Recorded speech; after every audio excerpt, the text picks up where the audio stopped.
Good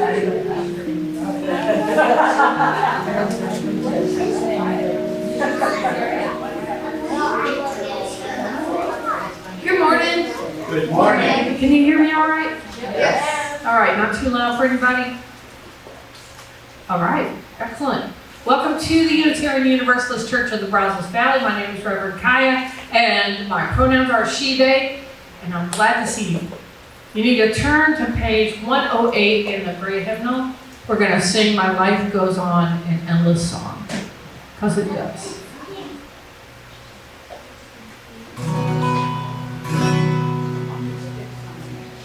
My life goes on in endless song of wonders and limitation. I hear the wheel, the far off hymn that hails a new creation. Through all the tumult and the strife, I hear the music ringing. It sounds narrow in my soul. How can I keep from singing what through the tempest round me roars? I know the truth delivered. I know the darkness shall be closed.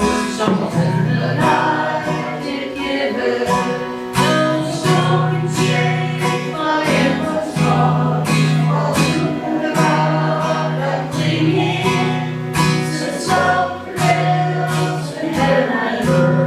How can I keep from singing when tyrants tremble as they hear fills up the freedom ringing? When friends rejoice both far and near, how can I keep from singing to prison cell and dungeon pile?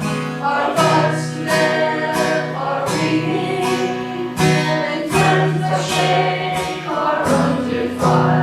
How can I keep from singing?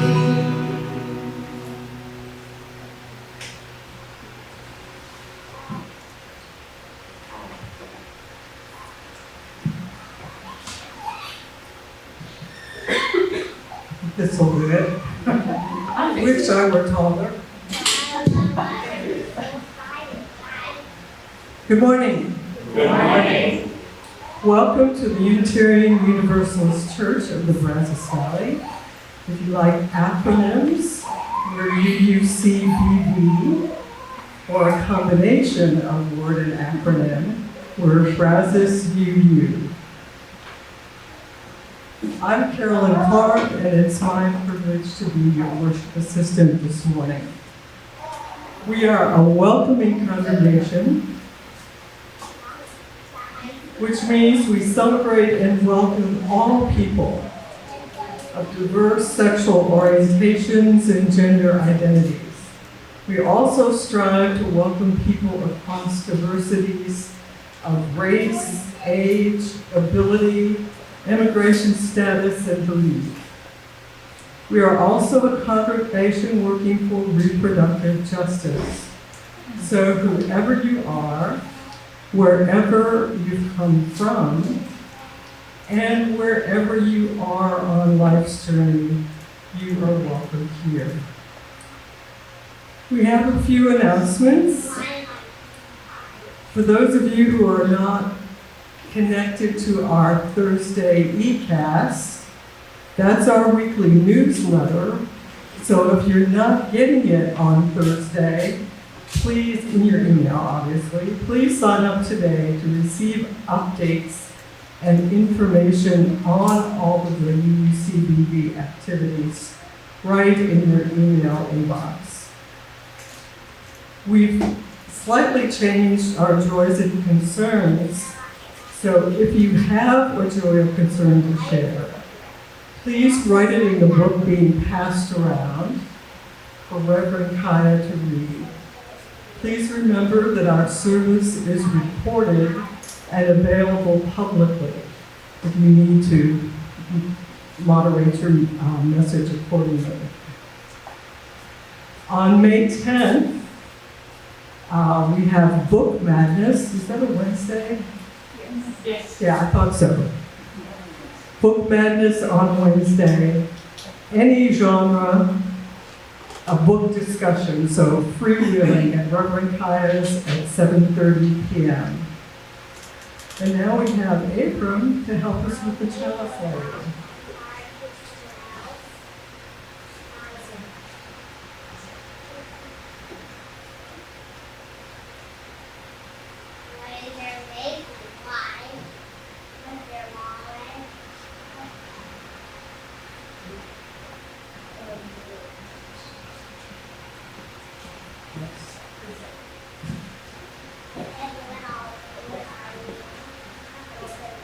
The chalice lighting this morning comes from Martin Luther, who said, next to the Word of God, music deserves the highest praise. The gift of language combined with the gift of song was given to man that he should proclaim the... Anyway, you should play how righteous music is. Please join me in saying our affirmation, which we can see on the wall. Love is the spirit of this church, and service is its gift. This is our great covenant, to dwell together in peace, to seek the truth in love, and to help one another. As Unitarian Universalists, we believe that there is a spark of the divine in every being and every person. And so this is your chance to get to know the divine spark and all these wonderful people who are here. Please make a special effort to say howdy to people you do not know, and we will chime you in when it's time to go back to your seats.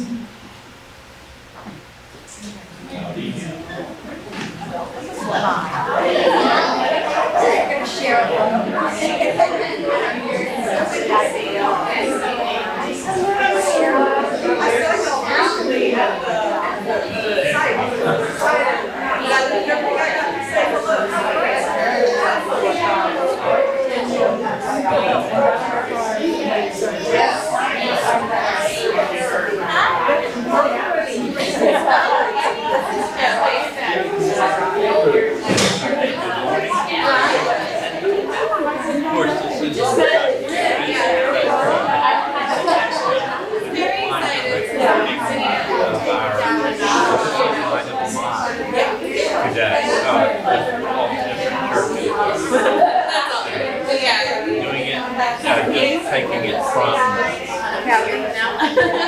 broadcast version, but eventually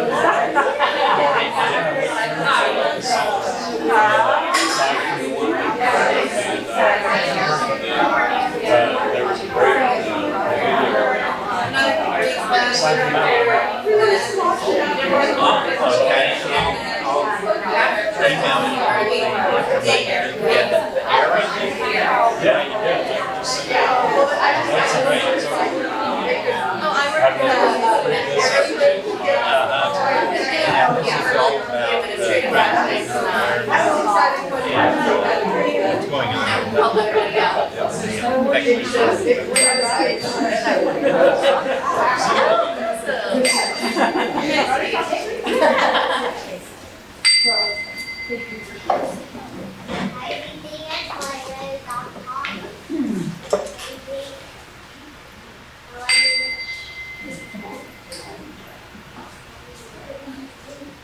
Good morning. Good morning. How's everyone doing today? Good? I hadn't really met her today. Oh, I'm sorry. So we do have one announcement before I read our story today. This didn't get to make it into our e-cast, but many of you know Trey Watson, who leads our Black Lives Matter group at Bryan College Station. They are starting a organization for tenants in the Brazos Valley to voice concerns about the rental market here. So if anybody is interested, they're meeting at the office of the local Democratic Party on Main Street at 5 p.m. today. And if you want any more information, you can ask me after the service. All right, so today we are reading a story called Change Sings. And I think that our RE kids know this book pretty well because I love this. And it's by Amanda Gorman. I can hear change coming in its loudest and proudest song. I don't fear change coming, and so I sing along.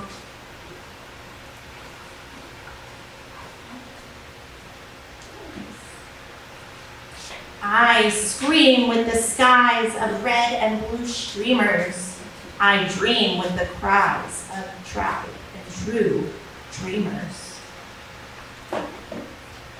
I am a chant that rises and rings. There is hope where my change sings. Though some don't understand it, those windmills of mysteries, I sing with all the planet and its hills of histories. I hum with 100 hearts, each of us lifting a hand. I use my strengths and my smarts, take a knee to make a stand. I'm bright as the light each day brings. There is love where my change sings.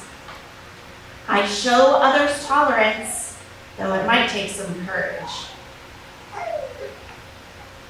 I don't make a taller fence, but fight to build better bridges.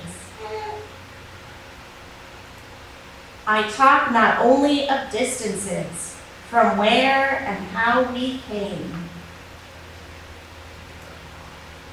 I also walk our differences to show we are the same. I'm a movement that roars and springs. There's a wave where my change sings. Change sings where? There, inside of me, because I'm the change I want to see. As I grow, it grows like seeds. I am just what the world needs. I'm the voice where freedom rings. You're the love your bright heart brings. We are the waves starting to spring, for we are the change we sing. We are what the world is becoming, and we know it won't be long. We all hear change strumming. Won't you sing along? And now please join me in singing our kiddos out to Ari with This Little Light of Mine.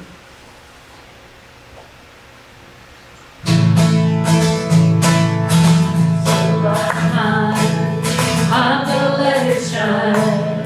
This little light of mine, I'm gonna let it shine. This little light of mine, I'm gonna let it shine.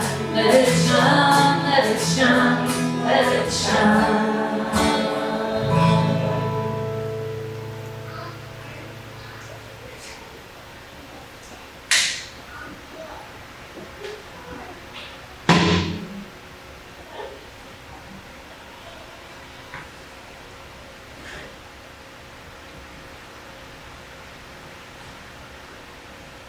We take this moment to reflect on our joys and sorrows and acknowledge the mutual support of our community.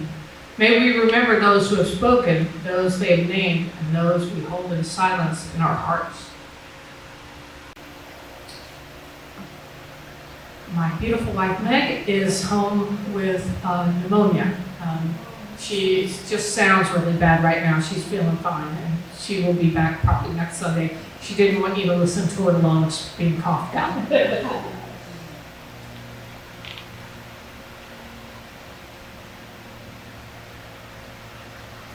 Darby has a new job. I start a new position tomorrow as a practice administrator. This is a promotion with an existing client, and I'm so excited for the new opportunity.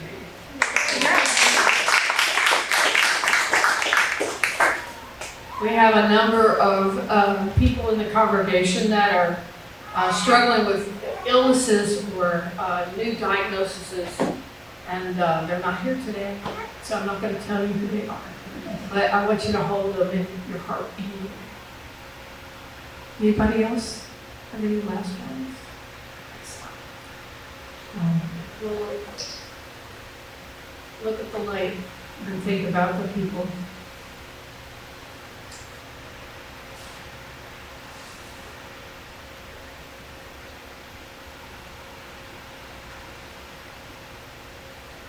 For you shall go out in joy and be led back in peace. The mountains and the hills before you shall burst into song, and all the trees of the field shall clap their hands. Isaiah 55.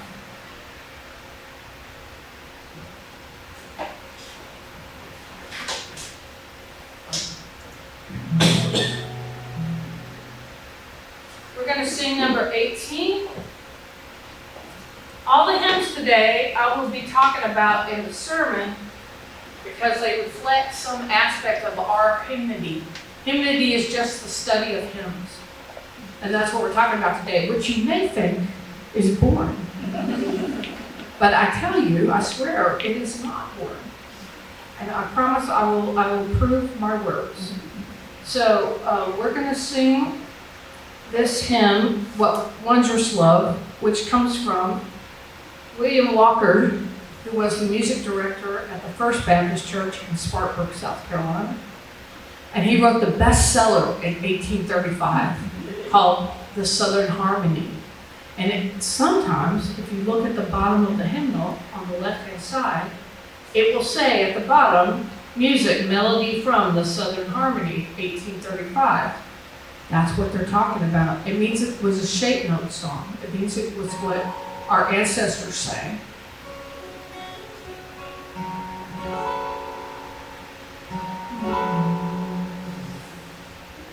What wondrous love is this, oh my soul, oh my soul.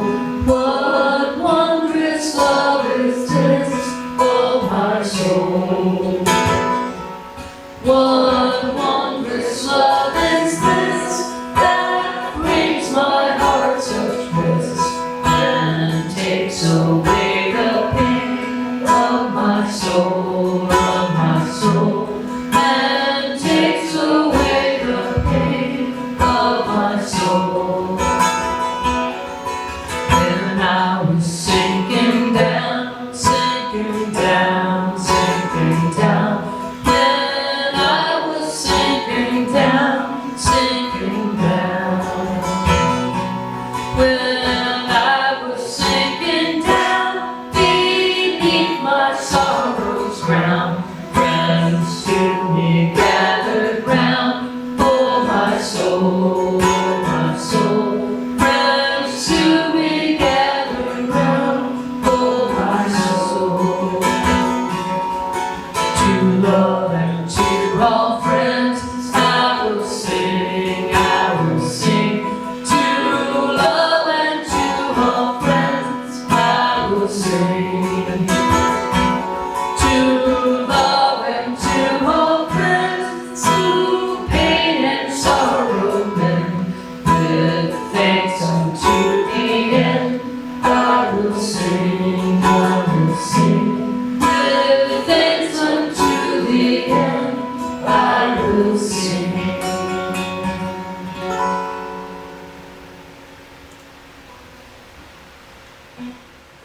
You're all gonna have to put up with me moving cables around today.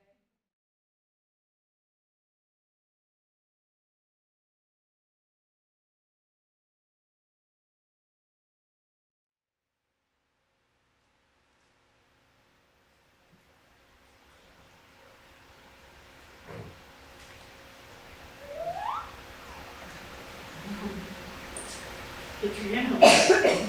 We're going to talk about it.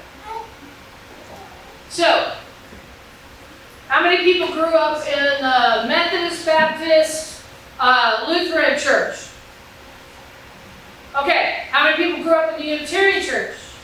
All right, you all are from different camps of the Protestant Reformation. It's important. But I'm going to start out talking about where does hymnody come from? What's a hymn? Anybody know?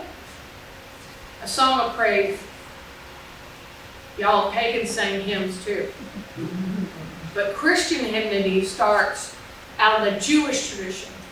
And in the Jewish tradition, there's the rabbi and there's the cantor. Rabbi talks to people.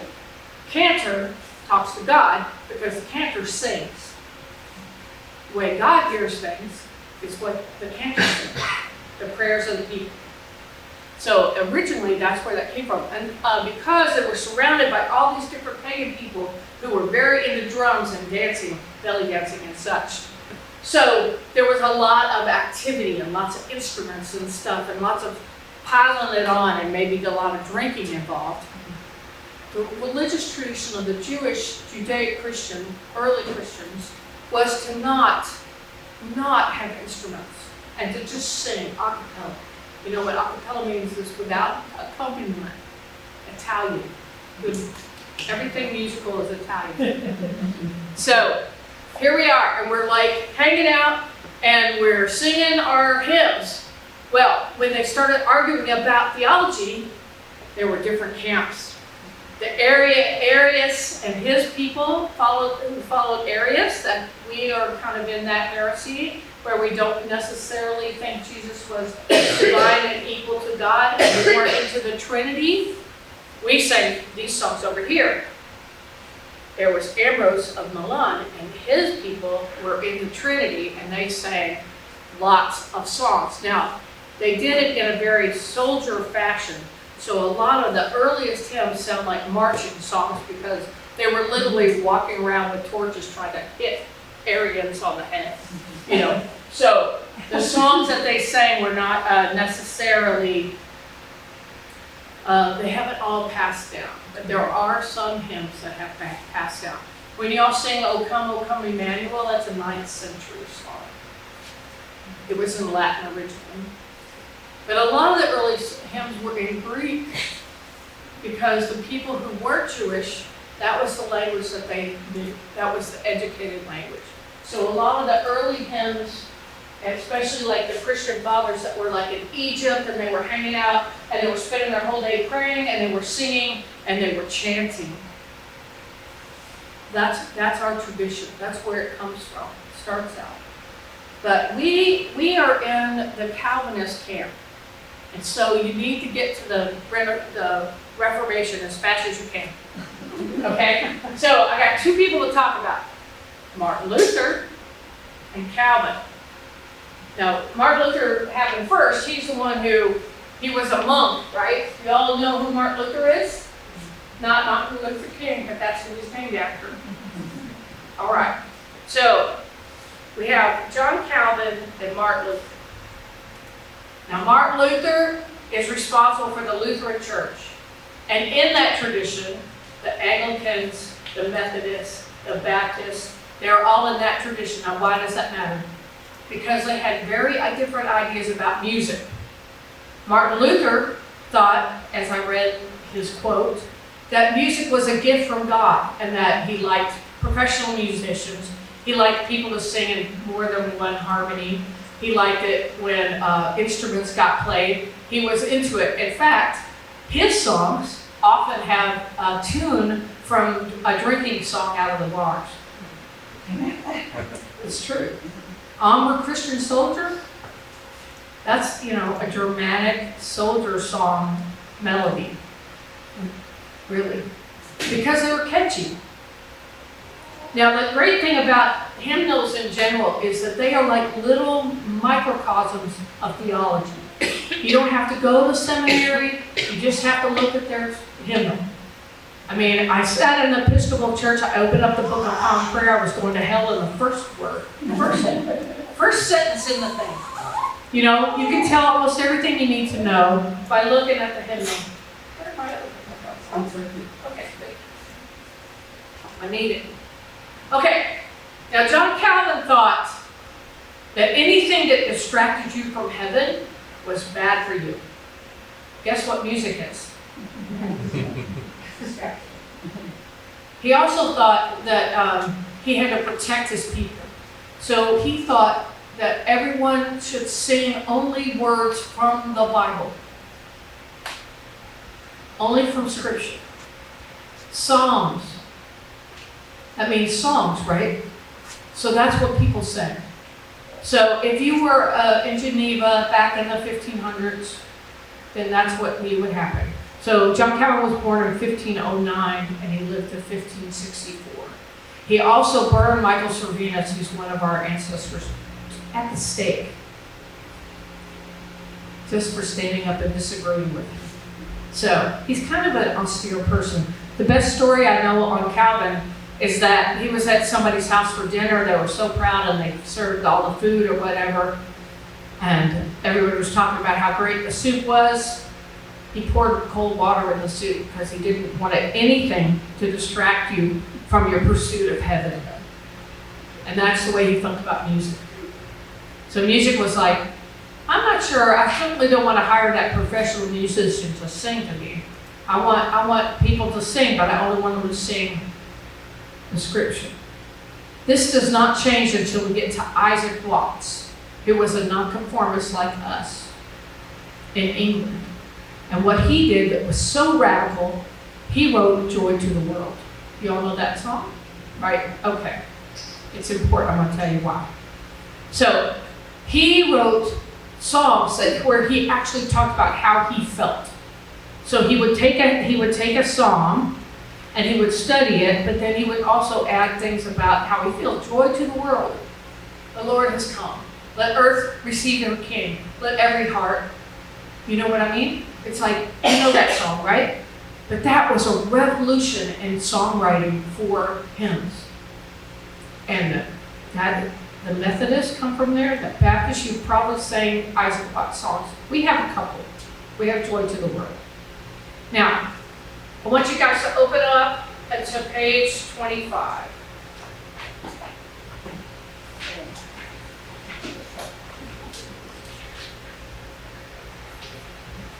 Now, look at the bottom here on the left and see who wrote the words. Y'all know who Samuel Longfellow is? You know any famous Longfellows? This is his brother, who was a Unitarian minister. And he and another Unitarian minister went to Harvard together at the Harvard Divinity School. And around the era of 1800s, the two of them are responsible for the hymnal that has been used the most in Unitarian Universalism. So he wrote this hymn, Samuel, the brother of. And in the bottom on the right-hand side, in big capital letters, it says Duke Street. What is that? The tune. It's the tune, right? Y'all, in the back, there's actually, you can look it up by tunes. So back in the day when people didn't travel very much, maybe your church only knows 2 or 3 tunes for each kind of hymn.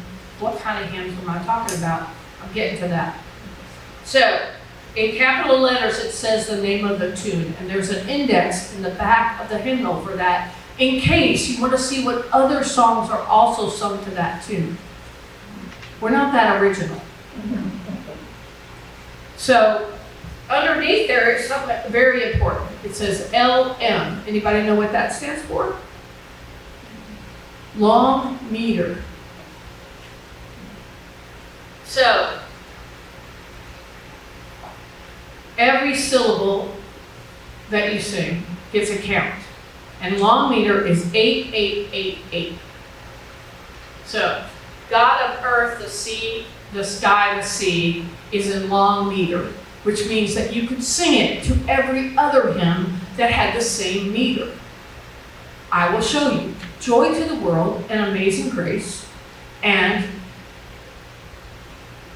Gilligan's Island all have the same hymn meter. Okay? Joy to the world, the Lord has come. 8. It's long meter.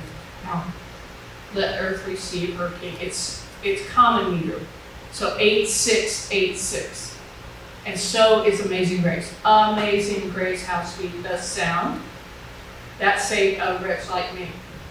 8686. So if it says CM on the bottom, on the right-hand side, it's in common meter.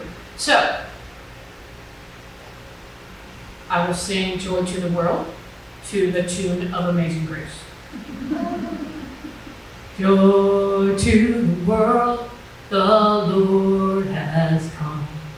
Let earth receive her King. See what I mean? Now, prove it, Kiya. Sing Amazing Grace to Joy to the World. Amazing Grace, how sweet the sound that saved a wretch like me. Back in the day, people didn't have pianos necessarily. They might have a guitar or a mandolin, maybe. But most of the people sang a cappella. And they knew the tunes they knew. And so they would usually know a common meter tune, a small meter, SM, which is 6666, and a long meter, 8888. Okay? So that's what these secret numbers in the hymnal are for. And so you can figure out the hymn meter by counting the syllables. Where do you take a breath? And if you don't know that tune, you can sing it to another tune, which is fun. You all love the Amazing Grace. I mean, usually here in our part of the world, we sing it at funerals. I've sang it at quite a few funerals. That's not a fun song for me. But when I was going to school in Vermont and we had like a jam and everybody was sitting around singing, they were singing Amazing Grace for fun. For fun. And I was like, what are we doing? They were doing that, and it was weird. There are cultural differences in how we sing songs. So if you might have noticed on 18 when we were singing What Wondrous Love, that on one side it's written one way, and on another side it's written in standard Germanic, European music theory. Now why do I have an attitude about that? There was a famous Unitarian named Lowell Mason. Anybody have heard of him? He's a contemporary with Thoreau and Emerson and all those people. And he worked at the Latin School in Boston. And he really believed that American music was behind European music. And the reason why you were taught to read European music in school is because he insisted. And he went to bat against the music that was popular at the time. Anybody ever heard of William Billings? He's a songwriter, okay? And he's an American songwriter, self-taught American songwriter who taught singing schools. And at the singing schools, they would teach you to read a different notation than how this hymnal is written, called shape note. Anybody ever heard of shape note or sang shape note?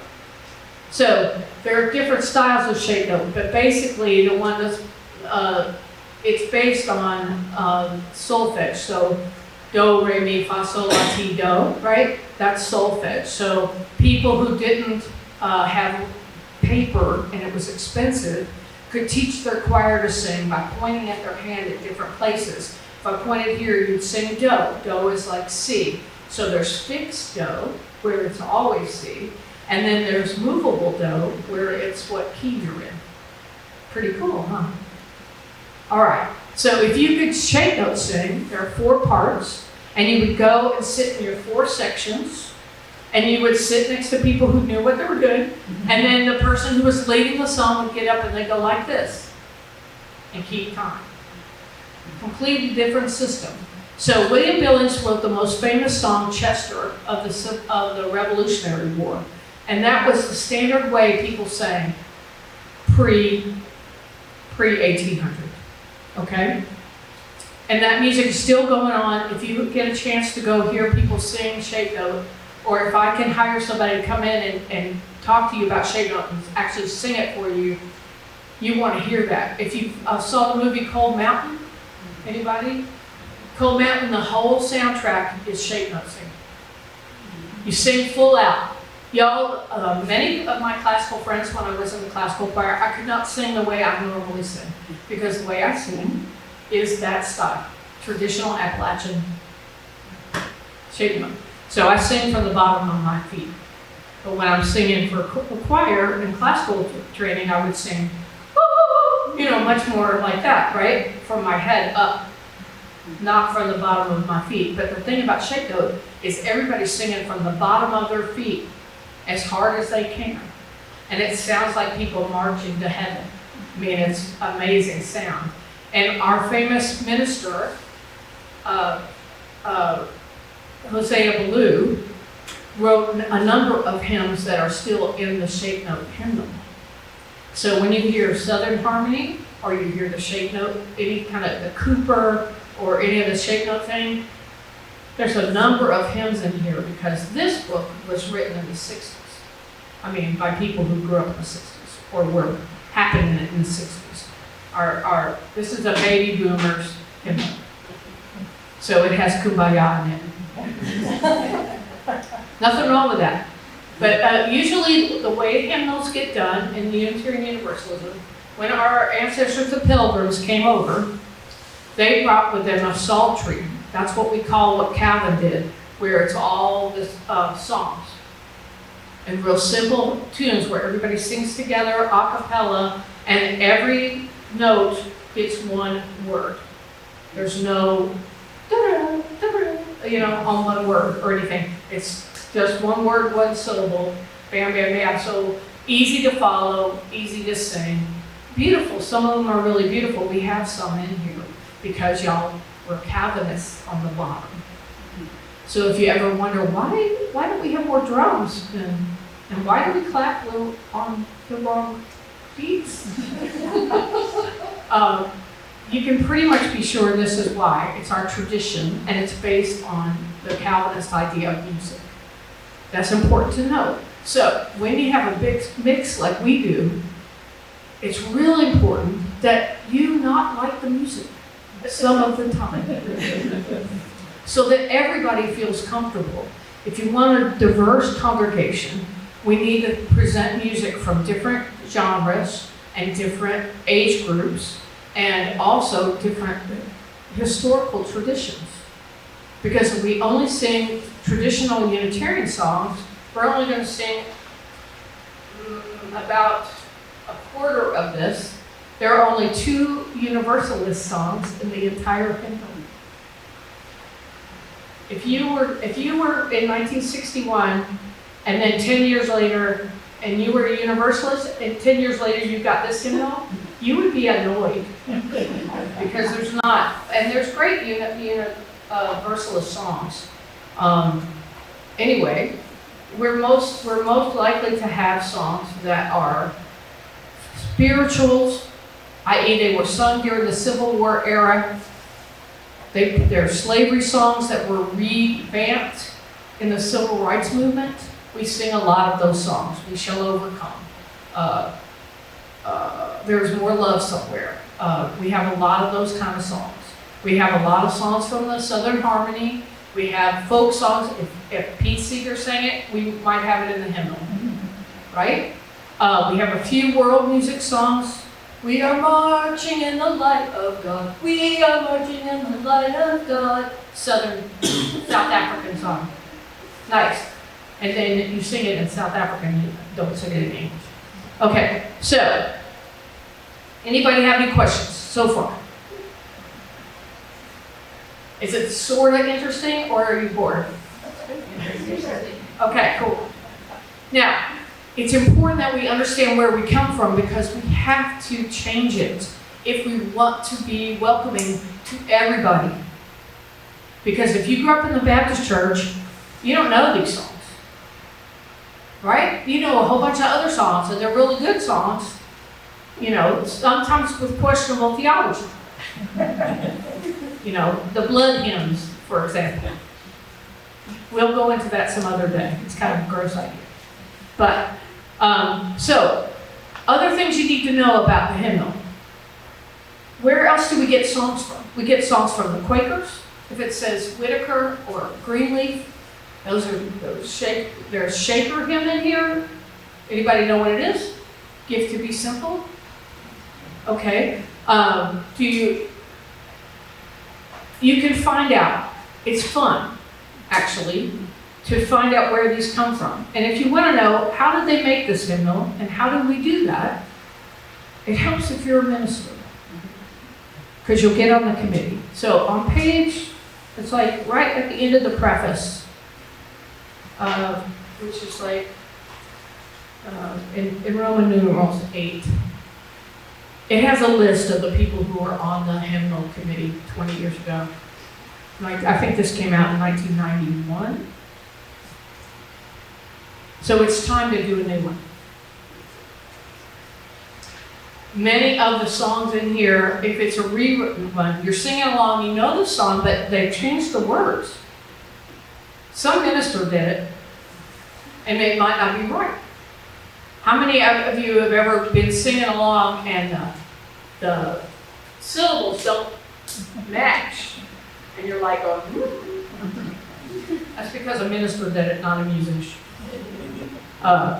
No offense to my minister friends, but Mark Bellatini was the head of this committee, and he was a very famous minister who's now retired, and he's in here a lot. His readings are in here. So the way to get in the hymnal is to be a minister and get on the committee. But this has always been the way. This has always been the way. You can look back online if you start searching Unitarian hymnals or Universalist hymnals. A lot of them are in Google Books, and you can look at them online. It's really interesting. And any of these people that you see listed here as writing the songs, like Ralph Van Williams, the famous classical composer, he did a lot of the arrangements. There's arrangements in here. A lot of classical composers did the arrangements. And we also like to take poems that we like and turn it into songs. Like, I fully expect in the next hymnal that there will be a hymn or two of Mary Oliver. And maybe Meg's All Will Be Well will be in there. But anyway, and if you're interested in learning to write hymns, or you're interested in this, there are actually hymn societies. You can do it. There are people who are really famous who've written hundreds of them. The Baptists would know, Alice Carpenter, people like that, they wrote hundreds of hymns. We don't necessarily sing them. But there are a lot of really good hymns out there that we could learn from. And the easiest way to learn to write a hymn is take a hymn you know and try to write another verse.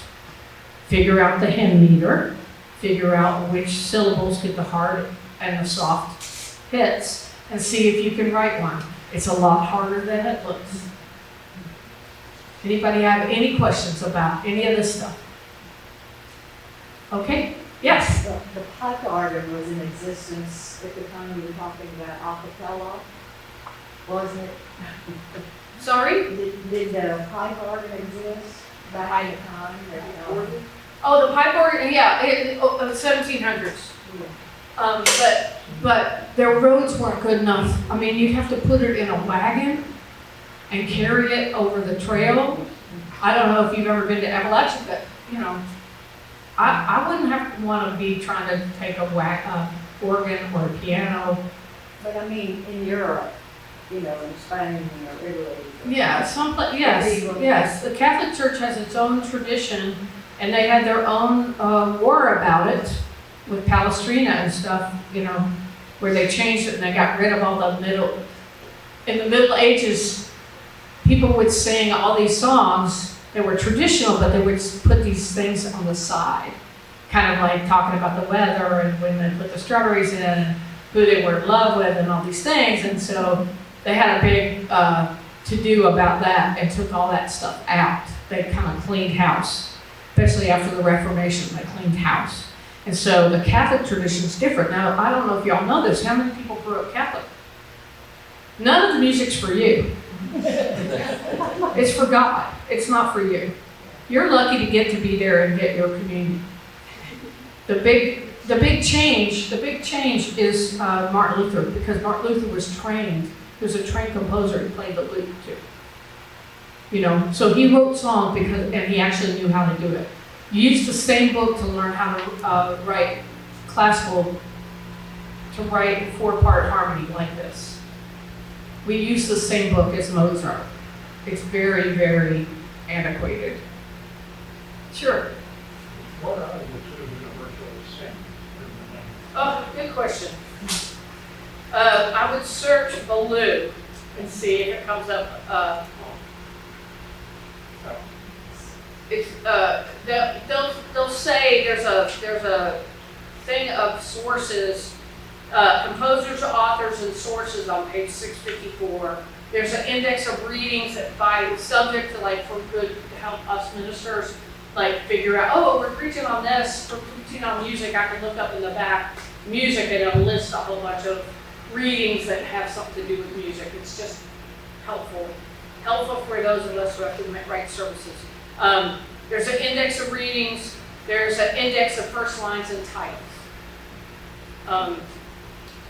And then the Teal hymnal is much newer and has a lot more contemporary. And there's a Spanish hymnal. We could sing in Spanish if we want to butcher it. And except Alice could sing for us. It would be nice. Anyway, we have quotes from the world religions. There are songs in here that come from those different traditions. You can always look this stuff up. Look up the person who wrote the hymn. Look up the person who arranged the hymn. You're not going to find much more about them, but that's usually some music director somewhere. And sometimes the piano parts aren't correct. So in music school, carrying my hymnal around was embarrassing. Because a lot of things in here are not done correctly because there's not a PhD in music on that committee. It's all ministers. Just saying. I don't know if y'all know this, but Unitarian Universalist ministers do not know everything. But this is a particular subject of mine I'm really interested in, so thank you for putting up with my obsession. Right on it. All right. Hey, Maya, Yes. are you gonna get on the committee? Oh, God. We'll see. I don't know. It'll probably be all people from the Northeast. Even that way. I would say yes if they asked me. So we're going to sing one of the songs that are from the civil rights era, but also spiritual. And it's number 116. And it's a call and response. You know that African music is the reason why American music is so cool? Okay. So one of the things that African music has in it is a call and response. So in this song, when I say, I'm on my way, y'all say, I'm on my way to the freedom land, to the freedom land. Got it?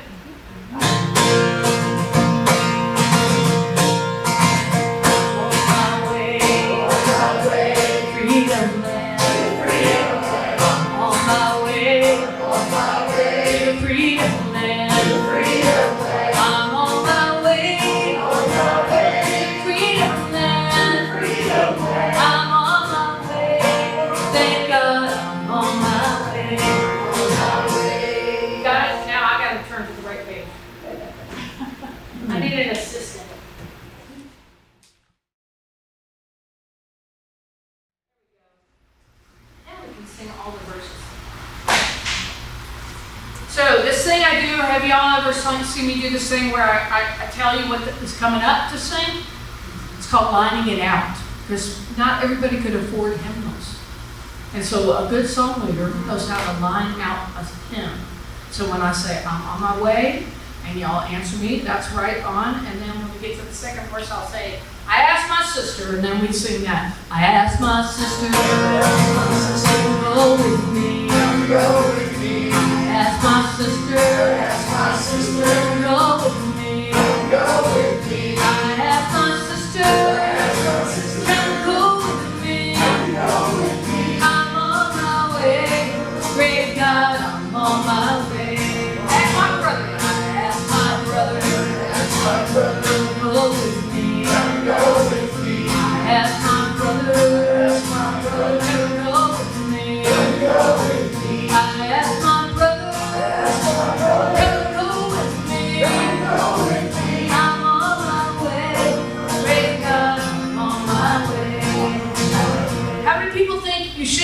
clap in church? Just asking. Anybody? How many people think that's the way it ought to be? Yeah. Okay. Traditionally, Calvinists don't clap. Just saying. So if you feel funny about it, how many people think if you're being reverent, you should sing it slower? That's another Unitarian thing, a Calvinist thing. But we have a couple more verses. So if you want to clap, that would be cool. And where were you going to clap? That's the question. And 2 and 4, backbeat. It's called the backbeat. Darby, you want to lead the clapping? Okay. Excellent. Friends So, if they say no, I'll go anyhow. They say no, I'll go anyhow. They say no, I'll go anyhow. They say no, I'll go anyhow. I'm on my way, thank God I'm on my way. I'm on my way, and I won't come back. My way, on my way, and I won't turn back. On my way, and I won't turn back. I'm on my way, and I won't turn back. I'm on my way, thank God I'm on my way. Thank you, Darby. Okay, so if you have any questions, let me know. And it was fun talking about this. Always. So.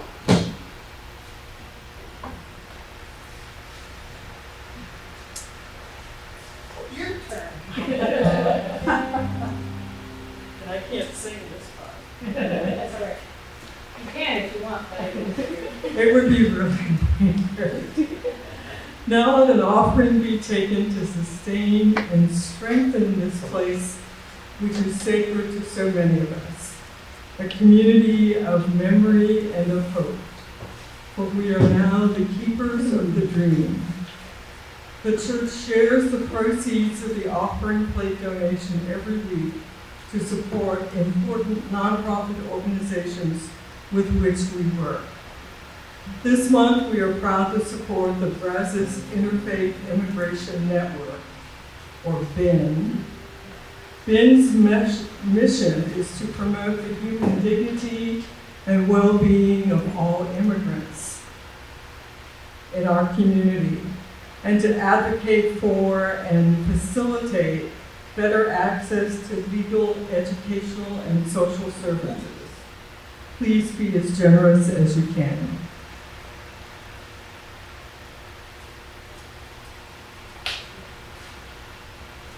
So if you all will turn to number 298.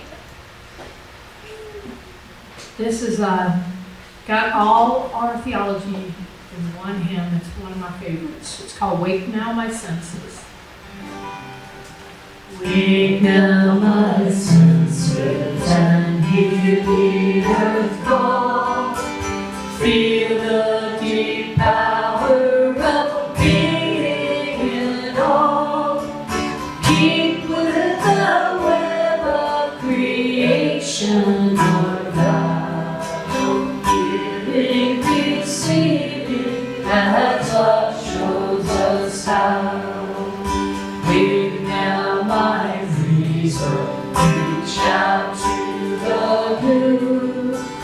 Join with these children who quest for the true. Honor the beauty and wisdom of time. Suffer by living and praise the sublime. Wake now compassion, give heed to the cry. Voices of suffering fill the wide sky.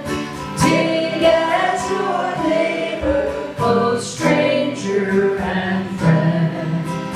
Praying and striving where hardship to end. Wake now my conscience, side guide. Join with all people whose rights are denied. Take not for granted our privileged place. God's love embraces the whole human race. Make now my vision of ministry clear. Brighten my pathway with radiance here. Mingle my calling with all who will share. Work toward a planet transformed by our care. Nice singing.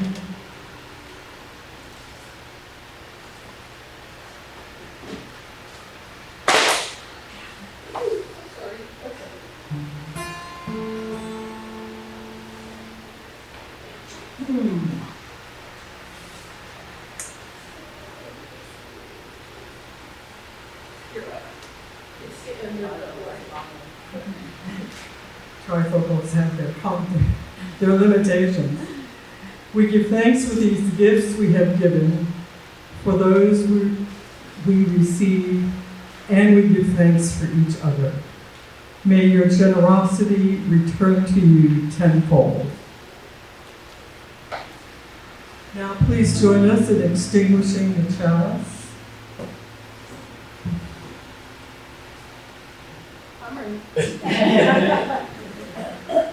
We Extinguish this flame, but not the light of truth, the warmth of community, or the fire of commitment.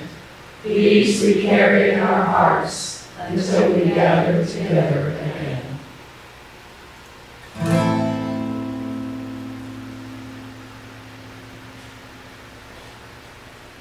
If you want to sing along, I'm going to sing you number 315, This Old World.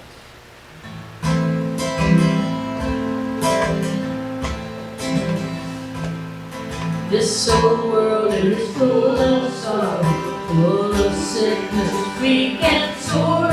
If you love your neighbor truly, love will come to you the more. We're all children of one family, we're all brothers and sisters too. If you cherish one another, love and friendship come to you. This old world can be a garden full of fragrance, full of grace. If we love our neighbors truly, we must meet them face to face. It is said, now love thy neighbor, and we know well that is true. This is a song of human labor, true for me as well as you. This old world is full of sorrow, full of sickness, weak and sore. If you love your neighbor truly, love will come to you no more. Go in peace.